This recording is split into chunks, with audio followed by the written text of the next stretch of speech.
Desde la Ciudad de México, Marketing Político en la Red. Estamos entrevistando a Antonio Alvarado, socio director de Estrategas. Él nos hablará de cómo hacer estrategias efectivas para campañas y gobierno.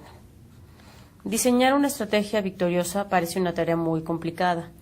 ¿Realmente lo es? ¿O cómo ayudan ustedes al candidato a tener una estrategia que funcione? Primero que todo, gracias a Marketing Político en la Red por la entrevista.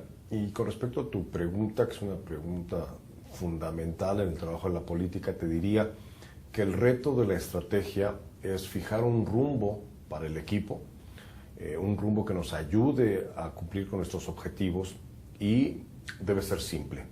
El reto es todo lo complicado que puede ser el entorno y el diagnóstico de nuestra situación, plasmarlo de una manera simple, entendible, que cualquier miembro del equipo pueda saber con toda claridad qué parte le toca para sacar adelante la estrategia. La estrategia tiene mucho más que ver con creatividad, con pensamiento divergente, con buscar puntos de inflexión, con hacer cosas distintas, que con hacer lo mismo de siempre. De tal forma que ese reto de repente dar el brinco, de hacer cosas atrevidas, de hacer cosas que nunca se han hecho antes, es lo que muchas veces cuesta trabajo a los equipos, ya sea de los candidatos o de los gobernantes, al momento de discutir o de establecer una estrategia. Es pues todo un reto muy apasionante. Nosotros en Estrategas lo tomamos con mucha pasión, pero también muy en serio. La gente odia la política y la propaganda política. ¿Cómo emitir un buen mensaje en un ambiente así? Esa es una excelente pregunta. Es una excelente pregunta porque, aunque tú no lo creas, muchos candidatos o muchos gobernantes no asumen que la gente tiene cosas mucho mejores que hacer que estar ocupándose de lo que los políticos tienen que decirle. La gente, digamos, la gente común y corriente, la gente que no se dedica a la política, tiene cosas mejores que pensar como cómo le va a hacer para llegar al trabajo, cómo le va a hacer para lidiar con su jefe, cómo le va a hacer para resolver las calificaciones de su hijo en la escuela, etcétera, etcétera. Y de repente los políticos piensan que la gente está ahí prácticamente lista y que se levanta todas las mañanas y dice, voy a prender la televisión porque hoy el candidato seguramente tendrá algo importante que decirme, o hoy el gobernador seguramente va a decir algo muy interesante para mí. Eso no sucede. Lo que tienes que hacer en primer lugar es tener claro que la gente no está interesada en lo que tú dices y tienes que buscar la forma de hablar de lo que la gente quiere escuchar, en el lenguaje que la gente quiere escuchar y con los medios que utiliza la gente normalmente. Los mensajes de los políticos tienen que ser relevantes para la gente, no para los políticos. ¿Qué es más importante, el partido o el candidato? Depende. Depende es la respuesta mágica de los consultores políticos y hay una razón. Hay casos en donde la fortaleza del partido es tal que es un ingrediente muy importante en la mezcla estratégica. Hay ocasiones en donde tenemos un excelente candidato con carisma o con una excelente trayectoria y entonces se vuelve más importante el candidato que el partido. Y hay ocasiones en donde lo más importante no es ni el candidato ni el partido, sino un tema que preocupa, que molesta o que la gente anhela. Entonces, digamos, entre estas tres grandes posibilidades, el estratega debe jugar y debe mezclar y debe definir qué peso le otorga a cada uno de estos tres factores. Qué tanto pesa el candidato, qué tanto pesa el partido y qué tanto un tema nos está haciendo falta o qué tanto un tema es lo que verdaderamente le importa a la sociedad. Otra vez, poner siempre por enfrente, siempre por delante, principio y fin de todos los esfuerzos de un equipo político, la gente, los electores. Como candidato, uno quiere satisfacer a todo el mundo, pero el público puede tomarlo como una acción mentirosa. ¿Cómo superar esto? Bueno, yo diría que si estás en el gobierno, tienes tiempo suficiente como para definir los grandes proyectos de tu gobierno.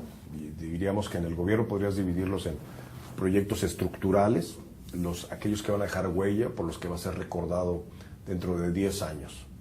Los proyectos sociales, aquellos que, digamos, están orientados a ayudar a las personas que necesitan más de la intervención de ti como gobierno. Y finalmente están los básicos, es decir, las cosas que tienes que resolver sí o sí, porque es simplemente tu obligación. Y ahí lo que tienes que hacer es definir con el presupuesto con el que tiene el gobierno para qué te alcanza en función de las prioridades, escoger las prioridades y atenderlas. Entonces, eso implica que sacrifiques temas. Hay cosas que definitivamente dices, a esto no le voy a entrar porque no tengo el dinero suficiente y el tiempo suficiente. Un gobierno dura 3, dura 4, dura 6 años, dependiendo del cargo y del país, pero aún ahí, con el mediano plazo, tienes que escoger. Y 2, en campaña. Por supuesto que están los candidatos, yo diría, de la vieja escuela, que dicen a todo el mundo lo que quiere escuchar. Incluso he atendido ya personas en el gobierno que viven grandes problemas porque en campaña levantaron grandes expectativas y prometieron de más. Hay veces que un candidato se compromete a, digamos, acciones que implican el 2% de su presupuesto de todo su periodo o el 5% del presupuesto de todo su periodo, y hay de repente casos que para poder cumplir sus promesas necesitarían estar en el cargo 20 años o 30 años, cosa que evidentemente no va a suceder. En síntesis, ¿cuál es mi recomendación? Es escoger temas, escoger segmentos de la población en función de las prioridades y por supuesto de la rentabilidad electoral o de la rentabilidad política, pero me parece que eso de andar prometiéndole todo a todo el mundo no funciona más y cada vez funcionará menos. A cualquier candidato le gustaría hacer su propia encuesta porque piensa que es muy caro contratando una empresa, pero cuando quiere hacerlo encuentra que es muy técnico, muy matemático, con fórmulas difíciles de diseñar y aplicar. ¿Es necesario que los partidos políticos contraten siempre una empresa encuestadora? Yo diría que sí, en lo general. Nosotros tenemos un principio que es el de la empatía con nuestros clientes. Entonces, hacemos un diagnóstico de la situación y en función de su presupuesto le recomendamos invertir en tales o cuales instrumentos, poniéndolos, por supuesto, en su lugar. Pero yo diría, lo deseable siempre es tener por lo menos una investigación de arranque.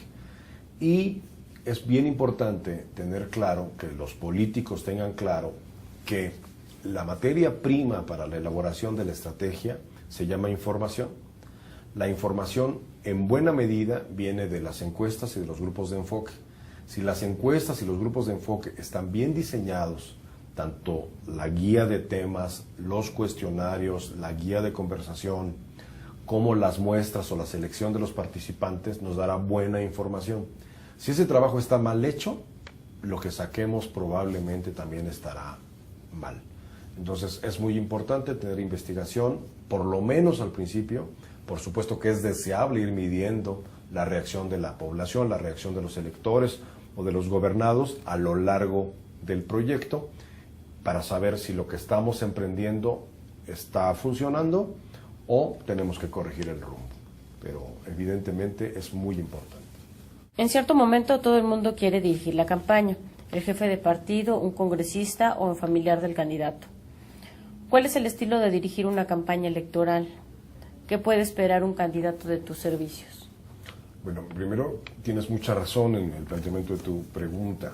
Uno se topa que el candidato tiene un hermano, un cuñado, una novia, etcétera, etcétera, que estudió comunicación, estudió diseño, estudió mercadotecnia y tal, y piensan que pueden dirigir una campaña. Nosotros siempre les decimos a nuestros clientes, antes de nombrar un equipo y preferentemente antes de nombrar un coordinador de campaña, tengamos un diagnóstico, establezcamos la estrategia y luego entonces el tercer gran paso sería organicémonos.